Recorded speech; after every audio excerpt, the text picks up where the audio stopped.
Welcome to the REI Agent, a holistic approach to life through real estate. I'm Mattias, an agent and investor. And I'm Erica, a licensed therapist. Join us as we interview guests that also strive to live bold and fulfilled lives through business and real estate investing. Tune in every week for interviews with real estate agents and investors. Ready to level up? Let's do it.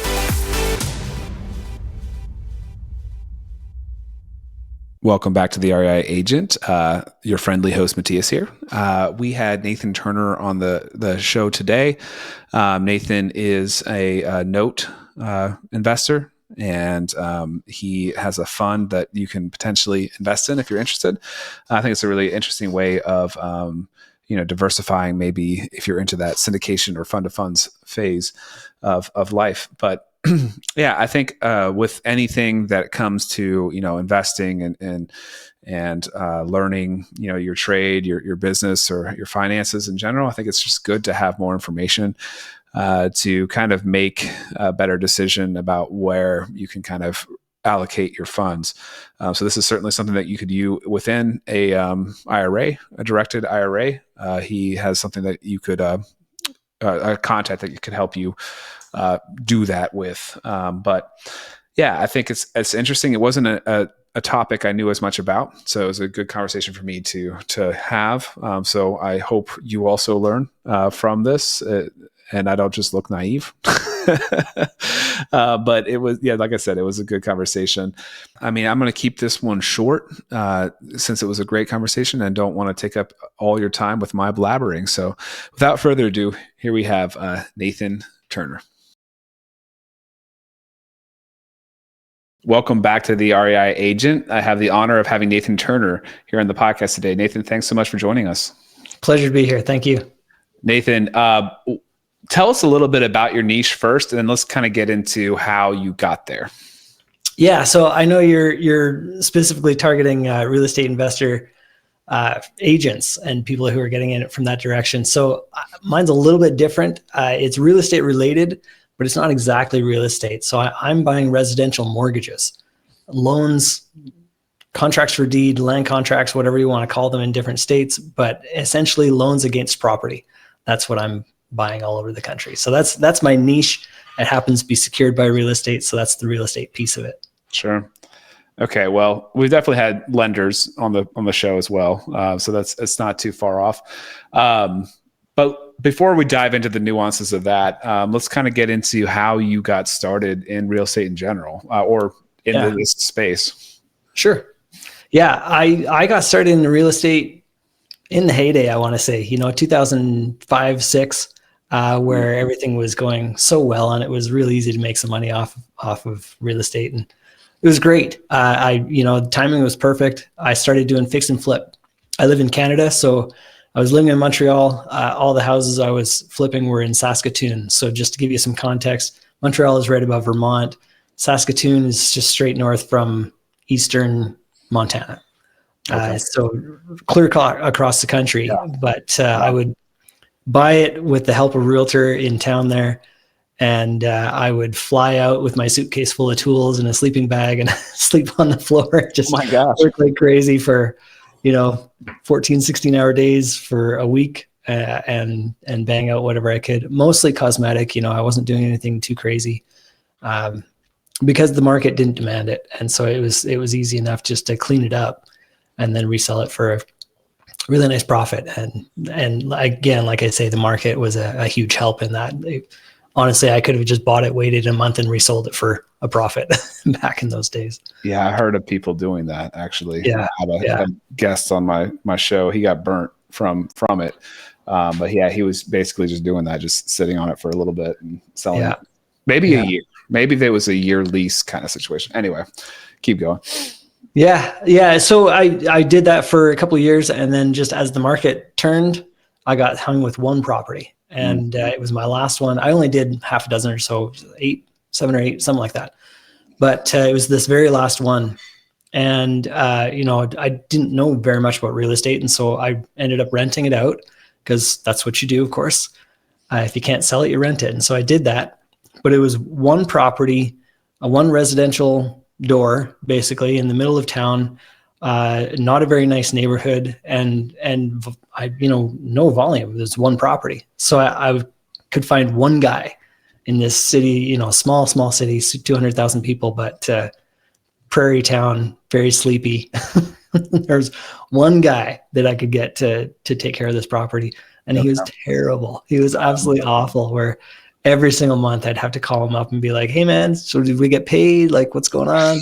"Oh yeah, for sure. Yeah, I just got to do some accounting. I'll get this to you." And they did. And for the most part, people paid and it was fine. But every time we did have turnover, it was actually cheaper for me to hop back on a plane with my suitcase full of tools and go fix it up and then rent it out to the next person. I was like, I don't know, man, this is a lot of work. I'm not really sure about this. Do you still own it? No, we've ended up finally selling in 2009, I think it was. Okay, but was it long enough to realize a profit, or did you just kind of take a hit and move on? No, we still turned a profit, but and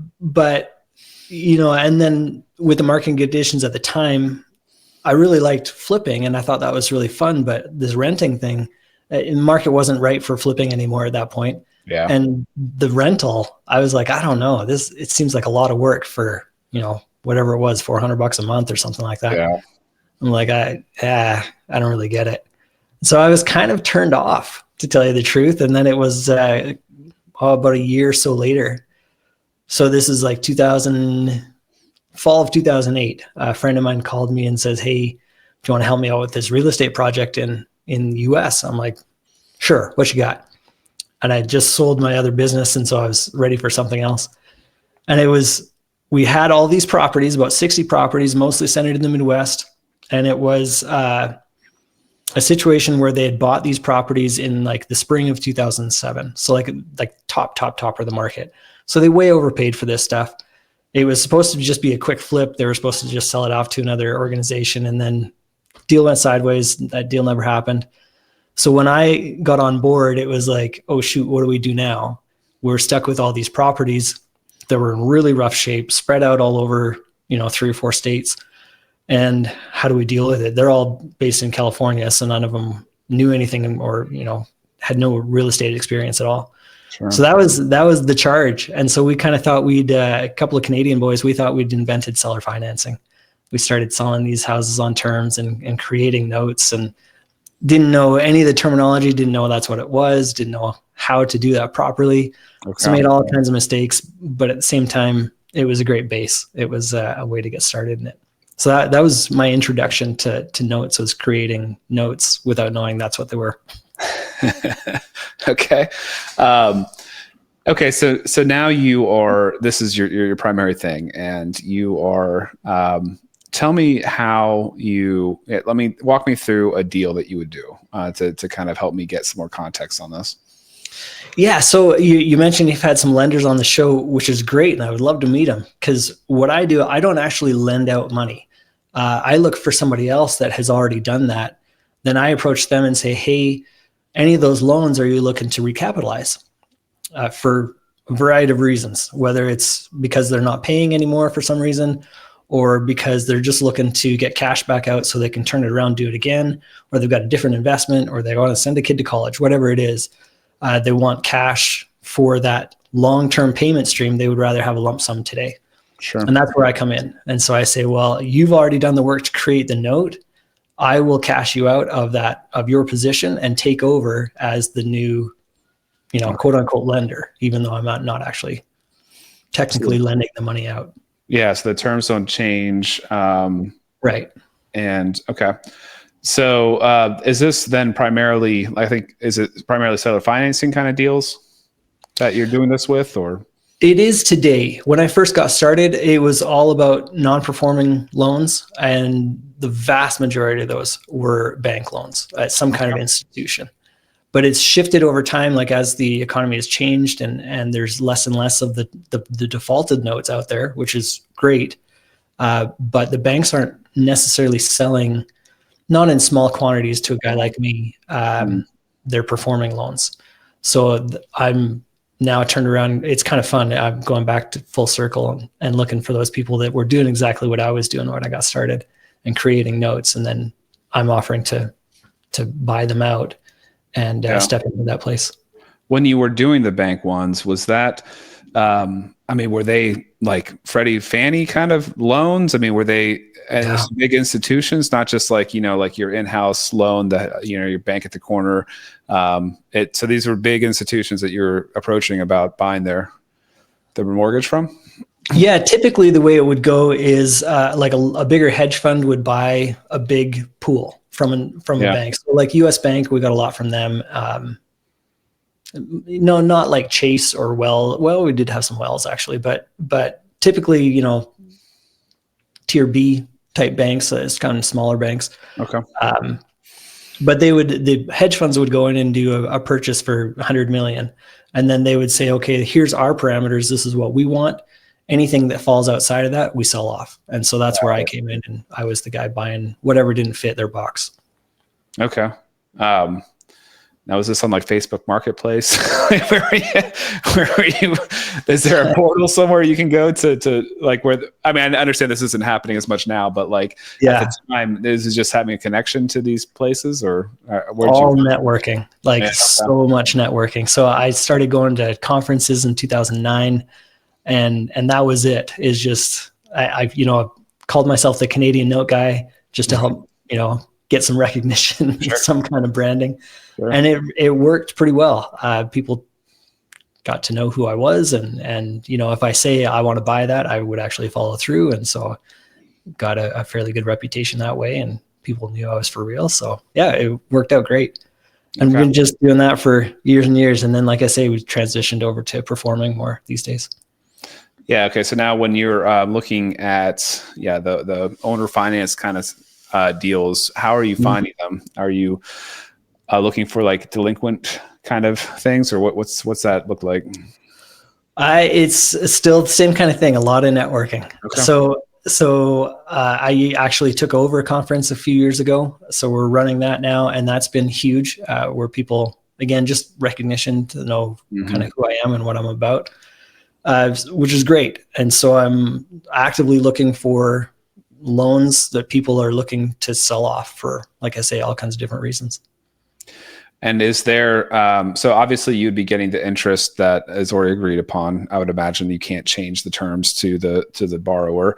Right. Do you get a cut then off the top as well for like kind of doing this? Like, do you get like some sort of fee, I have $100,000 note currently. Yeah. Are you getting am I getting like 95,000 so that you, or something like that? Right. Yeah. It's going to be some kind of discount, and that's it. It's calculated. There's a few factors. So very first thing is, what's the interest rate on the note? If somebody wrote a note at 4%, 5%, my target yield that I'm looking for my fund is 12. So my discount is going to be pretty hefty. If it's 100,000 balance, maybe 50%, and that's not great.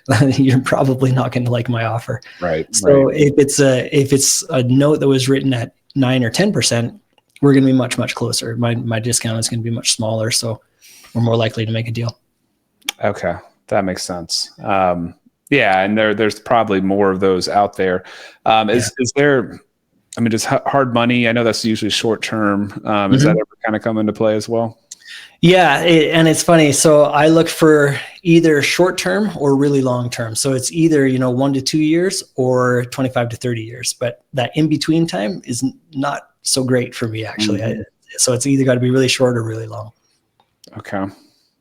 And if there's a person that is lending at a 9 or 10% interest rate, and is that ever like a 25, 30 year product? And if so, what are like the circumstances?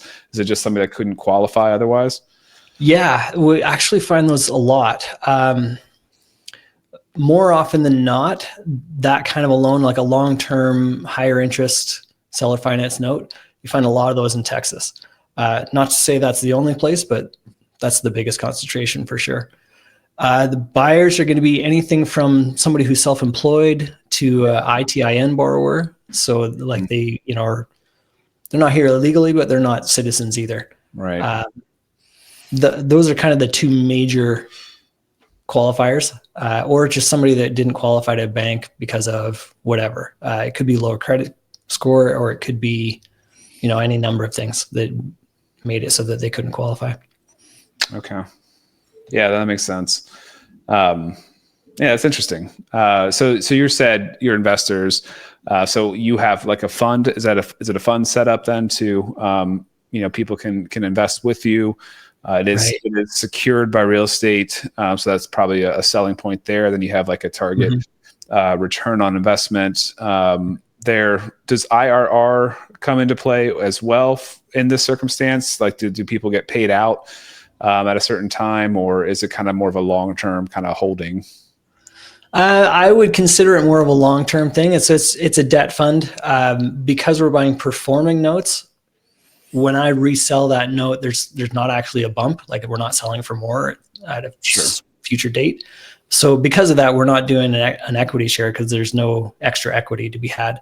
So this is your, set it and forget it. You use IRA funds, something like that, where it's just collecting interest and off you go. You can compound it if you want, instead of taking the distribution, you just reinvest it. Let that compounds. That's another option, but cool. It's the long-term stuff. That's going to be your best bet on this. Well, yeah. And I mean, like 12% is great. And okay. So then on top of that, I'm curious how often you've had to, like, if people have defaulted, how often you've had to foreclose and what that process looks like. Yeah, it's interesting. So when I got my start, it was all non-performing. So foreclosure it's a great tool. I'll tell you the vast majority of the time, like more than 90%, 95% of the time when I foreclose, it's because the house is vacant. So either they've passed away or they've abandoned the property. Those are really most of the foreclosures that we do. It's really rare that I actually foreclose on a person. I'm mostly foreclosing just on an empty house. Okay. So I don't like to be that guy, that's not what I'm about. I don't want to kick people out of their homes. So we've got all kinds of options. Because I bought it at a discount, I'm far more flexible than the bank would be initially. So, or whoever the original lender was. So because of that flexibility, I can go in and say, look, your $800 payment isn't working for you, obviously. So what's more realistic? Maybe we get this situation all the time where somebody, lost their job and now they've got this other job. Okay, great. So first of all, do they just need 1 or 2 months to get caught back up? If that's the case, no problem. We can tack that back onto the end of the loan. Right. No issue. We'll just keep on going. If it's the better job or the other job doesn't pay as well. Okay, so $800 a month doesn't work. Could you do 7, or how about $650 or 6? And we come up with whatever terms are going to make sense for both of us. And then it's a modification of the loan. It's recorded at the county, and now that's the new loan. That's those new terms. So in that circumstance, I would imagine you're adding years to the end of the loan to make up for the less payment. Maybe that's one option, and that's where it gets really fun and creative, because we can say, okay, and I've done all kinds. We've raised interest rates or lowered them, stretched out payment time or shortened it.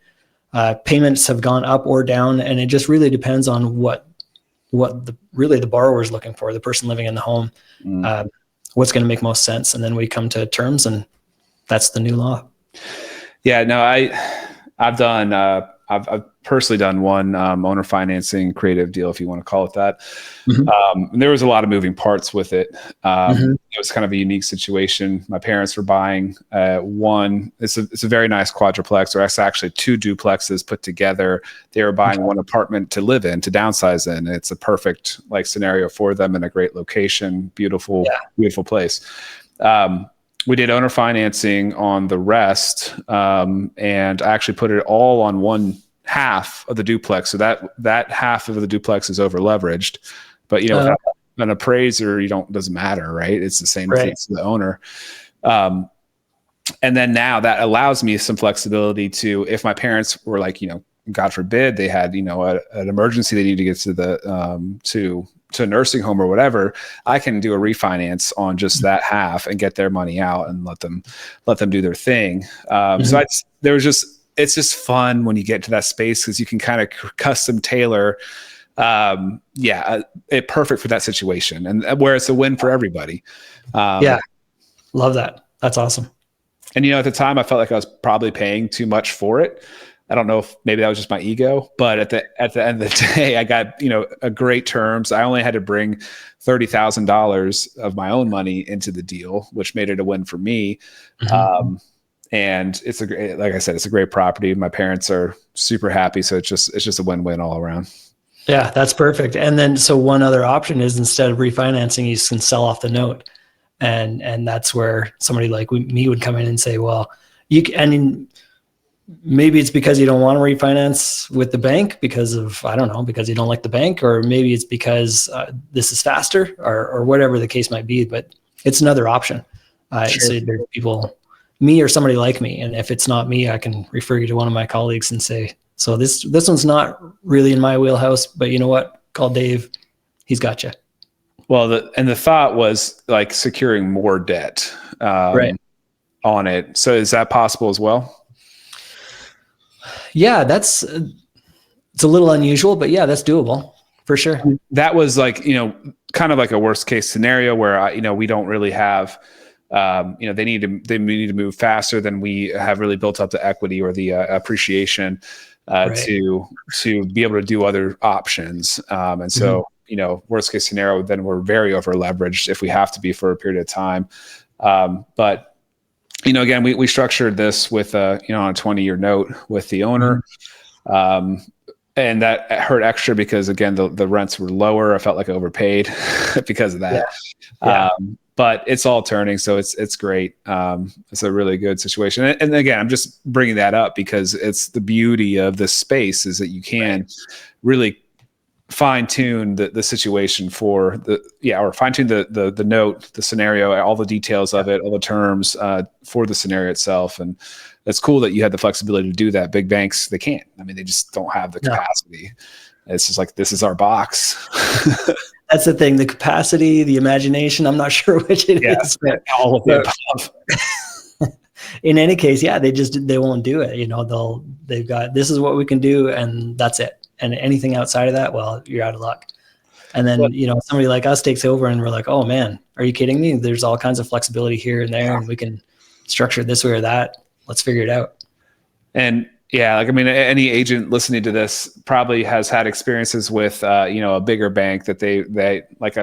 One thing that comes to mind for me is we don't have a ton of condos in my area, and there's a condo that does, it's warrantable, or whatever the word is for, Fannie Freddie. It's sold multiple times, like tons of them have sold this way. But have a big bank come involved and they see something in the like disclosure packet they don't like, and they're out, they're just done.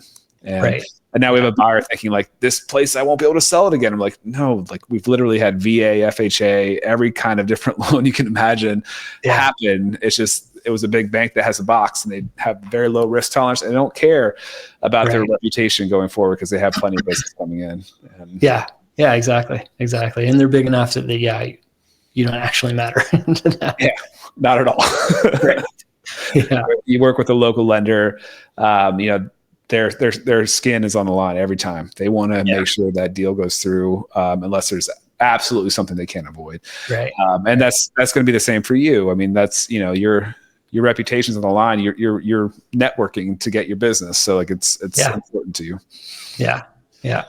And then really where I like to come in that situation is I'll let you go ahead and do all of that part of it, qualifying the borrower and figuring out how to make the payments work and all this and that. I'll let you do all that part. And then I just come in and say like, so what are the terms again? Okay. This is how much I'll give you for that. I'm the after effect. Sure. But it's cool that if there is a bumpy roads, you can get a little creative and definitely. For everybody. That's awesome. So is there any other, well, I guess a better question. How is the market in your area now? Do you see things slowing down at all? Has there been any price drops since the craziness of 2021? I guess maybe be the peak.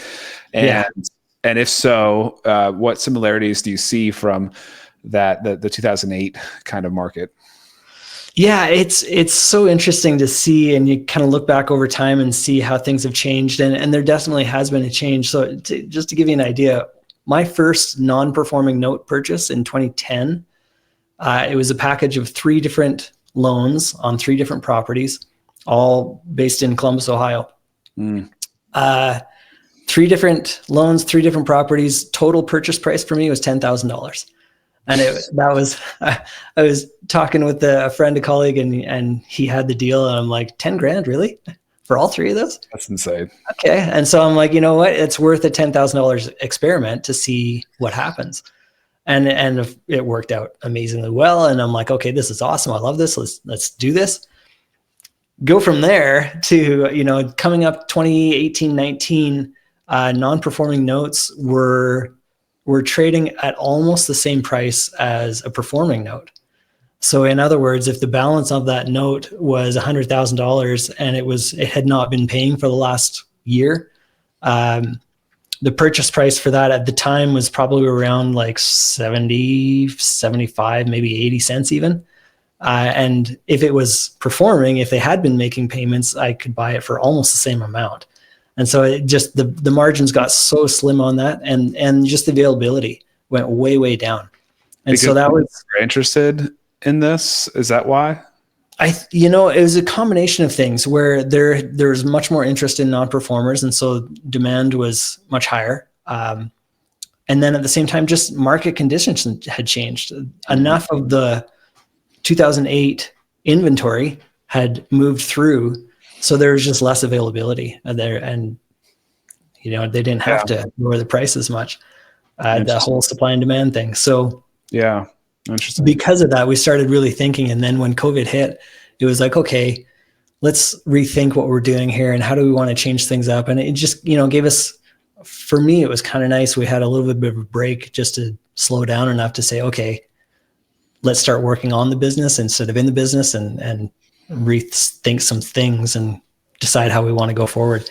So that's where we kind of first thought of, maybe we should just change over and start doing some performing loans. And the biggest advantage, disadvantage there is with the non-performers, the potential for higher returns is much greater because you're buying at a bigger discount, and then it can take several different paths, and all of them good. And depending on how you bought it, and if it goes this direction or that direction, you're still making money, maybe a little more, maybe a little less. But it's generally speaking, you're going to get higher returns off of that. There's a lot more work and more time involved in those things. But like I say, it tends to be worth it in the end. With availability and pricing changing, it didn't make as much sense.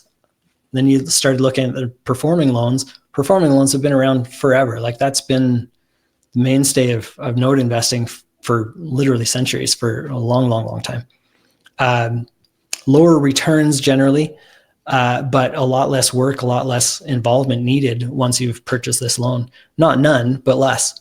Mm-hmm. And so we started looking at that and looking at, my kids are getting older and those sorts of things, and looking at how I want to be spending my time. And that was really the catalyst for everything that we're doing today with the fund. And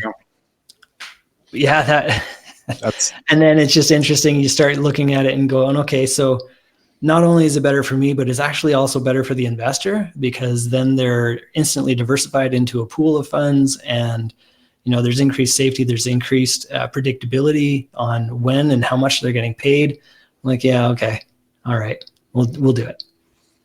Okay. Yeah, I love it.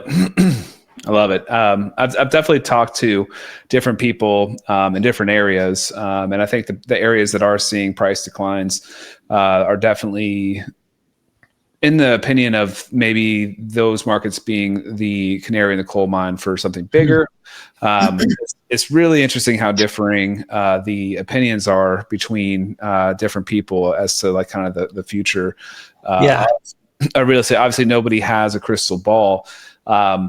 But to me, it definitely, especially in my market, seems very different than anything than 2008. Inventory levels alone is kind of biggest thing. the lending practices seem to be much cleaner as well. Yeah, much. So yeah, I guess it's just always interesting to hear people's opinions on. Yeah, and it was really interesting. So we just ran. I mentioned we took over this conference. We just had it just a few weeks back, and same kind of thing. We had somebody there from Mortgage Bankers Association. So he's got all his charts and all his graphs and everything showing trends that have been happening over the last, I don't know, going back 20 years, and looking to see where the line's going. And it is going up from like defaults and closure starts and things like that. So we are definitely seeing I would kind of consider that mainstream, where that kind of information is coming out, where there is an uptick in a lot of these defaults and people starting to struggle with their mortgage payments. Right after the mortgage bankers guy, we had a different panel on, and it's more people that are like in the trenches and doing this day to day. And I think a lot of that information that they've got at mortgage bankers doesn't account for a lot of the smaller investors like us, and smaller being under 100 million, where we're not reporting to the same agencies. So that information is not included in those bigger charts. Sure. And we're definitely seeing that on our side, where there is definitely an increase in short-term, especially has been struggling just with payments and defaults. And even in the long term, there's been a small uptick. It hasn't been massive, but there has been a small uptick. And so we're all kind of watching and waiting to see what's going to happen. And are we going to see a bunch of these non-performers coming back? We'll see. Yeah. I talked to he was a realtor that helps people avoid foreclosure. Okay. And he had kind of a whole fund. He went through it himself in 2008. And so he went through the whole process, has a lot of pain with it. And most of the time, people just don't really understand their options and what they can do to try to advocate for themselves and try to, right the ship. So he does his best to help them. And he was saying that he believed that there was a lot of like the bailouts that are happening are a lot more consumer related, as opposed to like a big bailout to a bank, which he thinks is a good thing. But he also wonders if that also kind of artificially creates a backlog of future foreclosures that could come down the line all of a sudden. So yeah, it's hard to know. It's hard to know for sure what's going to happen. I would agree with that, because like in 2019, we were all doing our thing and having conversations about like, okay, just if you look over history, we're due. Timing is such that we're due for some kind of a downturn, and it wasn't happening yet. So when COVID hit, same thing. We all got on these calls and had this, big 20-person Zoom call, and we're like, okay, so this is it, right? We're going to see all these defaults coming through. And then it didn't, and a whole bunch of money got pumped in and really artificially propped everything up.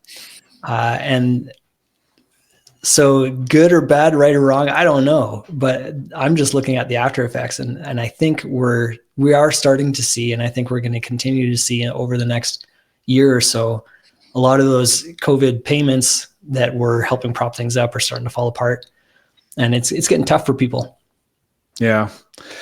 Certainly, if people didn't take advantage of or bought something after those crazy low interest rates, it can be a high payment. I mean, we actually just we did a cash out refinance on a property we were flipping, and I think our payment on a house that's about 1,000 square feet is, I think, a little bit more than our payment on our 46,000 square foot house. So it's just like, I mean, we got it a while back too. So there's a lot of appreciation and anyway, but it's just kind of interesting to see, and it can be tough. So I guess anybody out there looking to buy, definitely, I think it's good to try to be conservative on your numbers and make sure you got, you don't max out your possible mortgage payments. Yeah, if you're looking at that like worst case scenario, middle case scenario, best case scenario, maybe stick with the low worst case scenario for now.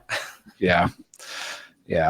But Yeah. In other news, I think did it get passed that the 100% depreciation would come back? I guess that wouldn't really apply to your world, since you're not actually owning the asset. Yeah, and it's really interesting. And as much as things are going on in all over, inflation and different rules changing and announcements coming out every day and changing the next day, there's a lot of uncertainty. And again, I don't care what side of your aisle you're on or whatever. Yeah. I'm Canadian, so I'm totally agnostic when it comes to that. But really, the key word today is uncertain. Yeah. And which means change, and it means fear for a lot of people, and uncertain is the word. The cool thing is with notes is because what I bought is an established set of terms, very little of that matters. Whatever inflation is doing, whatever it's doing, pricing and this, that, and everything else, eggs can be more or less. For the most part, it doesn't really make a difference to me.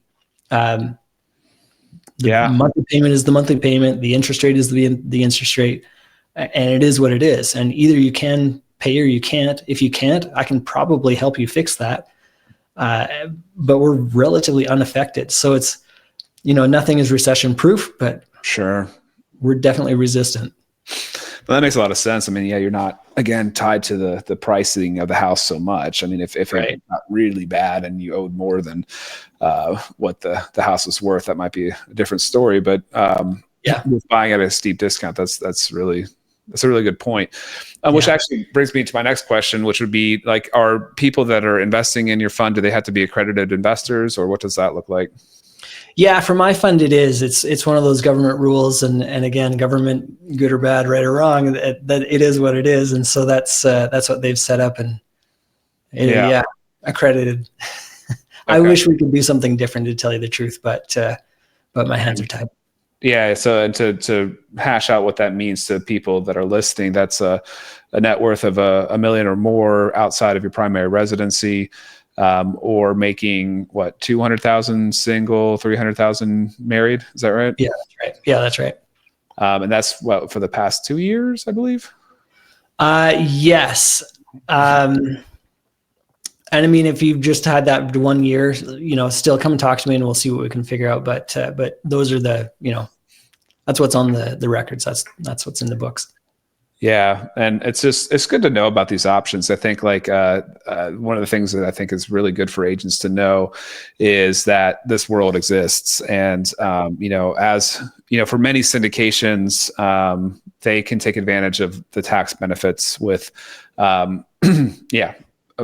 apartment buildings or whatever. Getting that accelerated appreciation is all gravy as well. But the beauty of all this is you can look at it kind of like a stock portfolio as well, where you can kind of diversify and place a certain portion into something like what you're doing, where it's going to not be as dependent upon what the value of the asset is, and you can get that steady kind of income from it. And it's hands off and related to your field. So yeah, exactly. And that's what I say to people as well, is like, look, don't put all your eggs in any basket, split it up. And if you want to put some into some kind of a syndication, great. Truth is, over time, you're probably going to get a higher return out of that, but you're probably also going to have to wait for it. Whereas something like mine we're generating income day one. As soon as the money comes in, we buy a note, and that money is coming in month after month after month. So it's not a promise of some future projected return.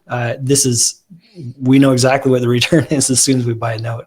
So it's in that way, I like the security of it. And then, you mentioned like the housing prices going down. That's another beauty, so that $100,000 balance that we bought, the house is probably worth more like $150,000. Mm-hmm. And then we also bought it at a discount. So our investment to value is really, really low. And so we've got a lot of room there for the what if, just in cases, whatever happens at some future point. No, that makes a lot of sense. So when people are investing in a fund like what you have, I know that with syndications, this is different than a fund, of course, but with syndications, you're kind of presented the deal, right? Like you have to like vet kind of the operators, which would be an operator. Yeah. You would have to vet the deal itself. But in this circumstance, you're more like kind of giving like your buy box, if you will. And so it wouldn't be, they're not going to be presented each mortgage you're going to buy or each note you're going to buy. Right. Right. Yeah, no. And I think the important thing is for people getting involved in something like this is make sure you have just at least some understanding of how it works, so that you can be comfortable knowing what you're investing in. But after that, you really don't have to think about it. You know, right. It's the mailbox money of all mailbox monies is it's just coming into you without you really having to do anything at all. You can review the report. That's it. Yeah, no, it is the beauty of it. Cause I mean, with like a syndication, like there's kind of a game plan they usually lay out. And so, it's not a bad idea to check in to make sure that game plan is kind of being executed. And so even though it is very passive, it is also maybe a little bit more work than what you would be providing. So, right. Yeah, I mean, it's a, and the whole accredited investor thing is really boiling down to people. The government doesn't want people like just spending money that they don't have or they can't afford to lose. Right. This is kind of like an asset class that would be a little bit less traditional. Some might see risky, and there's risk always with all this stuff. Always, yeah. But yeah, so that's kind of the point behind it. And when you become, successful enough in your pursuits of real estate or whatever, it just opens some more doors where you can kind of the sum of all this money piled together can kind of the magnitude of what it can do, it becomes a lot bigger. Yeah. So. No, exactly. And again, this is a great IRA investment or a solo 401k or any of those retirement plans. Any of those work for this kind of an investment. And then it can grow out there. Does it have to be self-directed to do that? Yes. And if you're with Fidelity or somebody like that doesn't let you do it, we can hook you up with somebody that will let you do that, so that you can put it wherever you like. Yeah, it's a great point. A lot of people could take advantage of that as well. So yeah. Well, yeah. I mean, so this has been a super interesting conversation. Not one that I really was as familiar with. To be honest. So that's great. It's been educational for me. I hope it's been good for everybody else. Before we sign off here, I'm curious if you have any golden nuggets you want to share with our audience. You mentioned that before we got on, and I think first and foremost is just to know that this kind of thing exists, and that it's not some weird idea. Literally, you can go back in the Bible and find verses about buying and selling debts. Like it's been around forever. So it's not a new idea. It's not a new concept. It's been around for a long, long time. For some reason, it's not very well known, but know that it's out there. And if you're a realtor that where you're looking to sell a property and maybe you're having a harder time selling it, seller financing is a great option. And there's different ways that you can set that up. And I'd be happy to have a conversation with you. And knowing that there's a back end, if you've got a seller who is looking for total cash out, that's still a possibility. With seller financing in place. So we can have those kind of conversations if you'd like. I think my last thing that I like to tell people is, I think back in those days when I was, flipping properties and things like that. That was almost 20 years ago now. And I just think, if I can go back and talk to that guy, 20 years ago, me is just, things are bumpy and there's always going to be ups and downs and there's always going to be some kind of roller coaster. Just keep going. There's so much out there. There's so much opportunity and there's so much to learn. Sometimes you got to learn it the hard way. I did. But that's what makes you better. So just keep going. Yeah. I love that. Having that perseverance. Not getting too bogged down on the current moment. Yeah. Do you have any books that you think are fundamental that you think everybody should read, or maybe something you're just currently enjoying? I like to read. So there's a few books on note investing. There's not a lot of books out there. The one that I would say is kind of the granddaddy of note investing is called Invest in Debt by Jimmy Napier. It's a little bit harder to come by because it's older. It's like from the early 80s, late 70s, maybe. So it's an old one, and the numbers are kind of frustrating, kind of embarrassing almost. But, when he talks about buying a house for $50,000 and this is the kind of payments, and like, really? But the principles are there, and, add zero or whatever you got to do. But the principles are there and they're correct. And so it's a great read. And that's a good base for what we do in the note investing world. That's a great one. That's a fun one. Okay, cool. If people are interested in learning more about what you do, or potentially wanting to invest with you, where can they find you? Best place to go is my website. It's earnestinvesting.com, and that's EARNEST. So earnestinvesting.com, and then there's links there for the conference. We won't do that again until next year, but if you're interested in being more hands-on, that's a great place to come and learn about that. We don't do any coaching or anything like that, or nobody's going to try to sell you anything at the conference, but it's a great place to come and learn and network. But otherwise, there's a little more information about note investing and some ways to contact me through the site, but that's the place to go. Okay.